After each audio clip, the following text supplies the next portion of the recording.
آج سیاسی اور سماجی جائزے کے حوالے سے ہمارے ساتھ پروگرام میں موجود ہیں خانقاہ بخاریہ کے مرکزی رہنما پیر سید شرف الدین بخاری صاحب، جو کہ ان سے ہم نے وقت لیا، ٹائم لیا، اور موجودہ صورتحال جو کہ ملک میں کرونا وائرس کی وبا پھیلی ہوئی ہے، اس حوالے سمیت دیگر حوالوں سے بھی ان سے بات کریں گے۔ جی بخاری صاحب، آپ کا بہت بہت شکریہ کہ آپ نے ہمیں اپنا قیمتی وقت دیا۔ یقیناً آپ کے پاس ہزاروں مریدین ہیں، آپ کا بہت بہت شکریہ۔ تو چند سوالات ہیں آپ سے ذرا کہ یقیناً جو یہود و نصارہ جو اپنے مسلمانوں کا دشمن بنا ہوا ہے، اسی حوالے سے آپ سے سوال یہ ہے کہ یقیناً یہ ہمیں یہ کرونا وائرس کی وبا کے تحت ختم کرنا چاہتا ہے، اور یہ کرونا وائرس جو ہے زندگی کی تمام چیزیں، تمام ضروریات جو ہے وہ زندگی میں دوڑ رہی ہیں، چل رہی ہیں، لیکن اگر کہیں پرابلم آئی ہے یا رکی ہے تو وہ صرف اور صرف خانہ کعبہ میں مسلمانوں کے لیے کیوں پابندی آئی ہے؟ کیا کہیں گے سوال سے محترم؟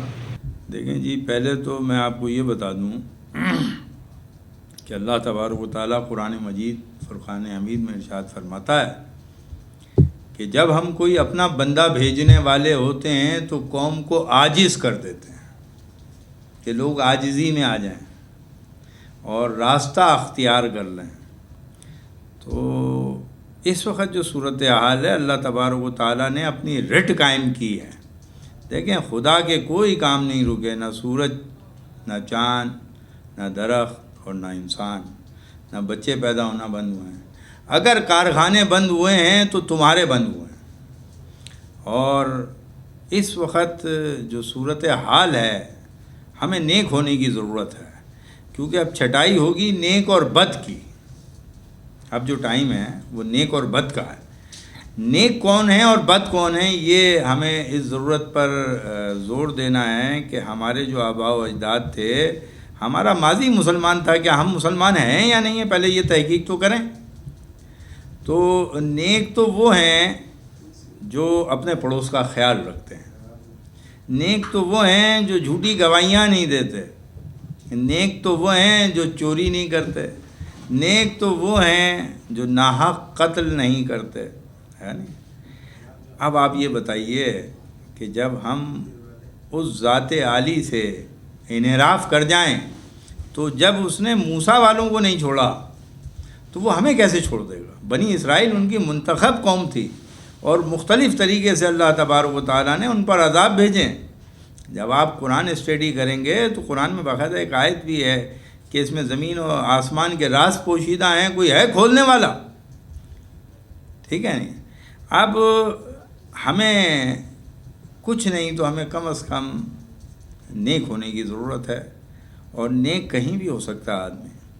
باقی رہا مسئلہ کہ پوری قوم قرآن مجید جیسے ہمارے آباء و اجداد پڑھا کرتے تھے، تو علامہ اقبال نے بھی کہا ہے نا کہ بھائی اگر پڑھنا نہیں آتا ہے، لکھنا نہیں آتا تو پڑھ لیا کرو، پڑھنا نہیں آتا تو میری جان سن لیا کرو، اور کچھ نہیں آتا تو سرور کونین کو درود بھیج دیا کرو۔ جی شہزاد، اب سوال یہ بھی ہے محترم کہ یقیناً ہمارے لیے نبی کریم صلی اللہ علیہ وسلم ایک بہترین مثال ہیں، تو اس لیے ہمارے لیے جو ہمارے رہنما ہیں جو ملک کی باغ ڈور چلا رہے ہیں، تو یہ ان کے نقش قدم پر یا ان کے حوالے سے جو ہمارے ملک کا نظام ہے اس کے اوپر کیوں نہیں چلنے کی کوشش کرتے، جبکہ یقیناً انہوں نے اعلان بھی کیا ہے کہ ہماری جو ریاست ہے وہ مدینہ کی ریاست پہ کام کریں گے، تو ایسا تفرقہ کیوں ہے، اتنا فرق کیوں آ رہا ہے؟ دیکھیں جی، بات یہ ہے کہ پہلے تو آپ کو مسلمان کی تعریف پتہ ہونی چاہیے کہ مسلمان وہ ہے جس کا ہاتھ، زبان اور دل دوسرے مسلمان اس سے محفوظ رہے، وہ مسلمان ہے، جو نبی نے تعریف کی۔ ہم نے تو نبی کو دیکھنا ہے نا، ٹھیک ہے نہیں؟ اور قرآن میں یہ بھی ہے کہ مومن کی حفاظت اللہ کی ذمہ داری ہے، مومن کی حفاظت اللہ کی ذمہ داری ہے۔ تو آج ہمارے اوپر جو حکمران بیٹھے ہیں، ہمارے یہاں اسلام کی حکومت نہیں ہے، مسلمانوں کی حکومت ہے۔ جی بالکل، اسلام کی حکومت نہیں ہے، مسلمانوں کی حکومت ہے۔ جب اسلام کی حکومت ہوگی تو پھر خانہ کعبہ بھی کھل جائے گا، تمام چیزیں کھل جائیں گی۔ اللہ تبارک و تعالیٰ نے جیسے یہودیوں کو 40 سال تلک گھماتا رہا حکم عدولی پہ، ہم سب حکم اللہ کی حکم عدولی کر رہے ہیں۔ یہی عرض کرنا تھا کہ دیکھیے ملک میں جو ہے مسجد، مدرسہ، خانقاہیں، جبکہ نعت شریف کی محافل سمیت قوالی اور حلقے دیگر حلقوں میں کا سلسلہ جو ہے درود شریف کا سلسلہ بھی جاری ہے. لیکن ہم جو ہیں ہم سب تقریباً اللہ سے دور ہوتے جا رہے ہیں. کیا وجوہات ہے؟ کیا اللہ ہم سے ناراض ہے؟ اسلام اور مسلمان کو ایسے الگ کیا جا سکتا ہے جیسے سورہ بقرہ میں آیت ہے کہ اے نبی ابھی تو یہ صرف کلمہ پڑھا ہے، مسلمان ہوئے ہیں، ایمان ان کے دلوں میں نہیں آیا. اور جب ایمان آ جائے تو سعد بن ابی وقاص جیسے صحابی کیا کہتے ہیں بھائی، پوچھا بھائی ابھی کیسے دشت و دشت سیرا بھی نہ چھوڑے ہم نے، بحر ظلمت میں دوڑا دیے گھوڑے ہم نے، ہیں بھائی کہا یہ کیسے کرتے تھے؟ کہا کہ میرے امامے میں حضور کا منہ مبارک تھا، پہلے وہ دیکھتا تھا اور پھر کود جاتا تھا. جس کے ساتھ رب العالمین ہو اور رحمت للعالمین ہو وہ اتنا کمزور کیسے ہو جاتا ہے؟ تو آپ کو اس وقت ضرورت ہے امام کی.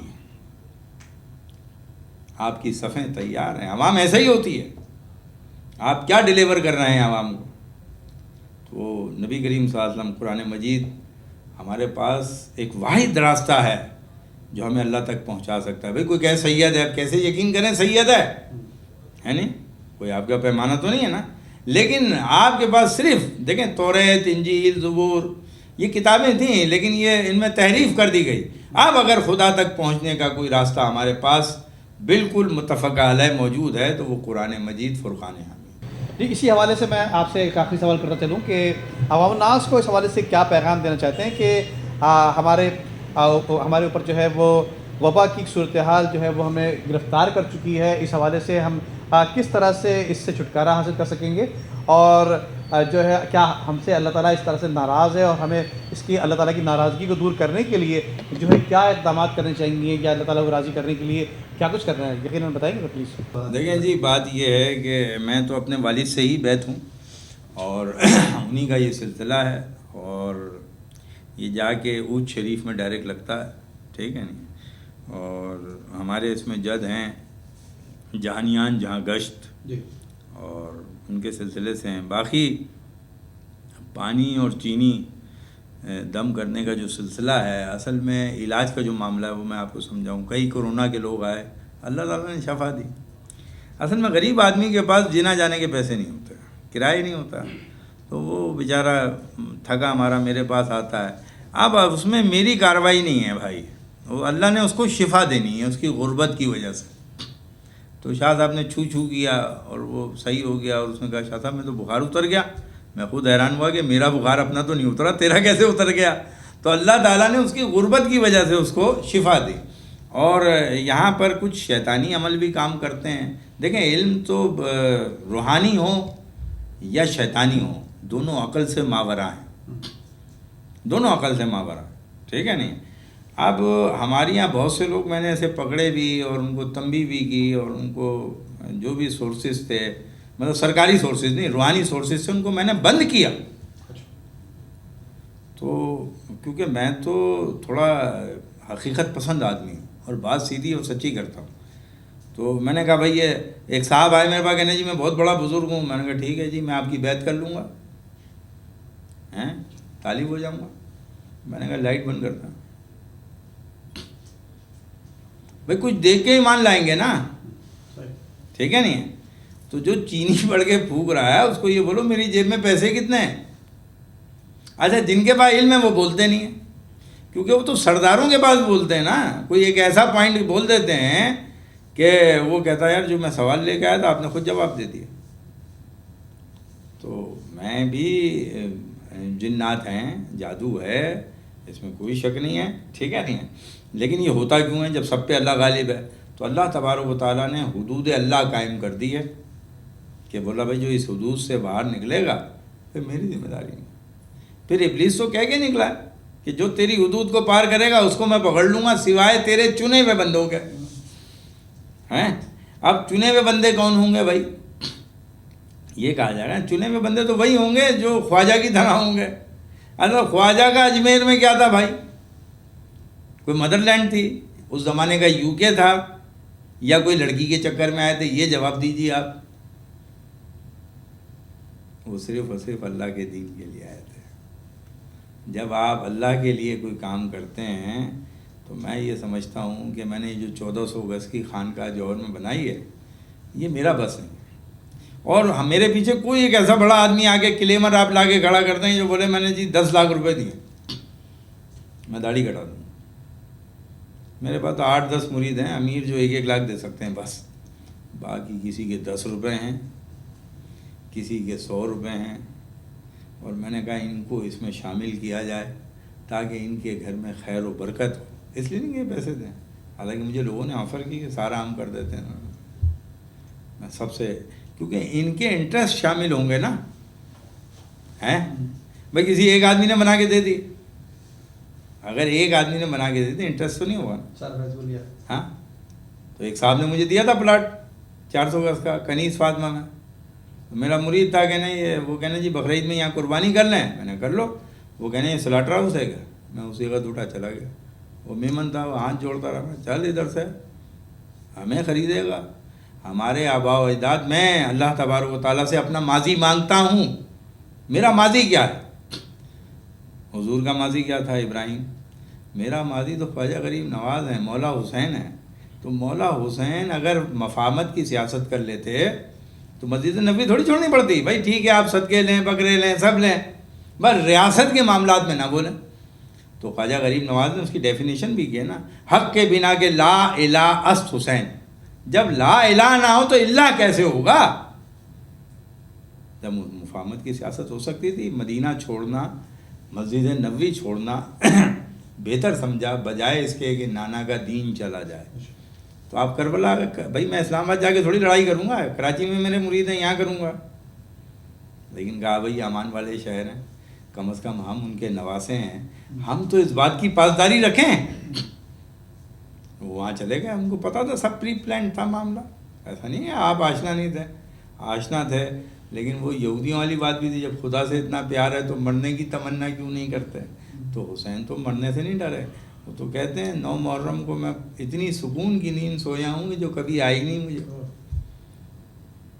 تو آج اگر ہم سب سچے ہو جائیں، امانت دار ہو جائیں، مکے کے اندر ہمیں یہ پتہ ہونا چاہیے کہ کون سی قرآن کی آیت اس وقت ہم پہ امپلیمنٹیشن ہوتی ہے.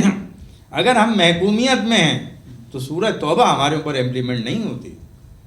یہی تو ہمارے پتہ نہیں لوگوں کو. وہ تو دیکھیں فتح مکہ کے وقت سنائی گئی نا کہ آپ کوئی کافر نہ بچے، ہے نا. لیکن قرآن تو یہ بھی کہہ رہا ہے کہ انسان کا قتل ساری انسانیت کا قتل. پھر حضور یہ بھی کہہ رہے ہیں جس نے ابو سفیان کے گھر میں پناہ لے لی وہ محفوظ ہے، اس کو کچھ نہ کہا جائے. اے ایمان والوں عدل پر قائم ہو رہو، خواہ تمہارے ماں باپ بھی کیوں نہ آ جائے.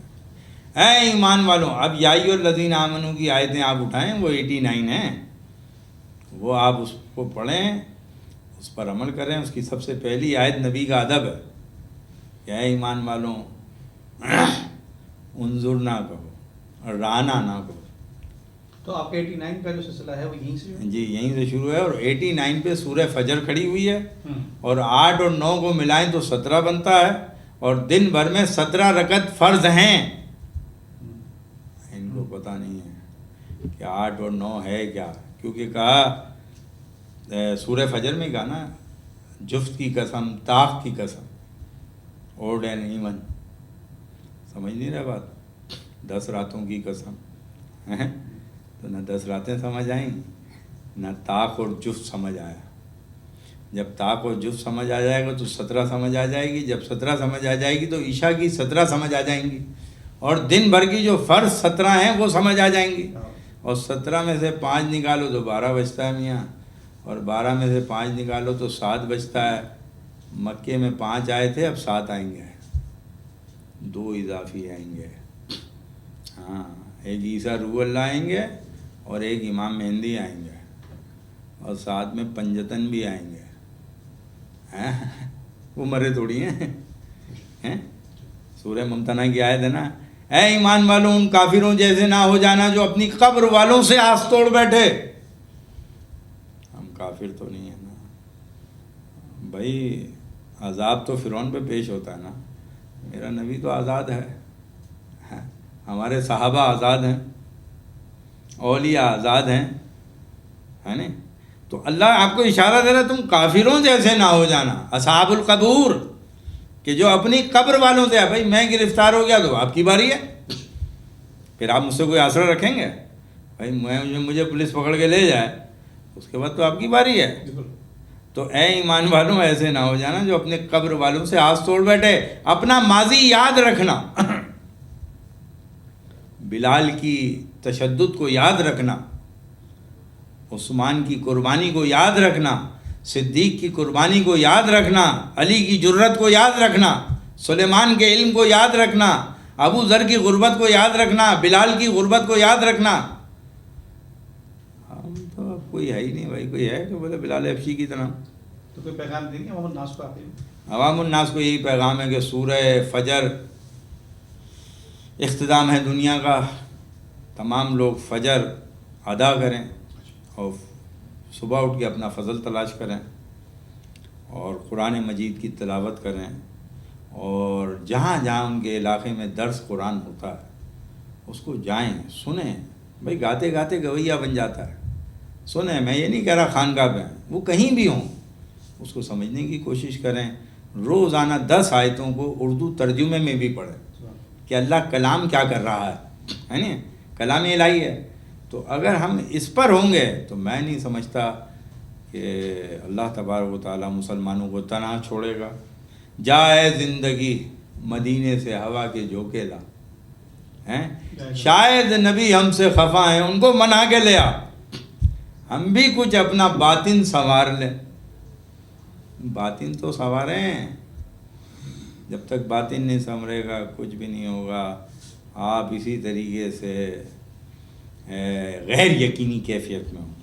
جی یہ تھا آج کا ہمارا پروگرام سیاسی سماجی جائزے کے حوالے سے۔ ہمارے ساتھ موجود تھے پیر سید شرف الدین بخاری بابا، جو کہ آج ان کے ہزاروں مریدین ہیں اور جو ان کی جو ہے اپنے قیمتی اپنے مشورے سے نواز رہے تھے، اور جبکہ یہ بھی ان کا کہنا میں نے یہ دیکھا ہے ان کے ساتھ بیٹھ کر کہ بات کر کے کہ ان کے جو مریدین ہیں وہ ان سے فیضیاب ضرور ہو رہے ہیں، لیکن ان کی ساری توجہ جو رہی ہے وہ خاص طور پہ انسانیت کی خدمت پر رہی ہے، کہ انسانی خدمت پہ زیادہ سے زیادہ توجہ دی جائے، تاکہ جو مریدین ہیں وہ یہاں سے اونلی فیضیاب ہو کے گھر نہ چلے جائیں، بلکہ اپنے کردار سے یا اپنی چیزوں سے جو ہے وہ عوام الناس کو بھی فائدہ پہنچائیں۔ ٹھیک، بہت بہت شکریہ آج کے پروگرام کے ساتھ اب تک کے لیے اتنا ہی۔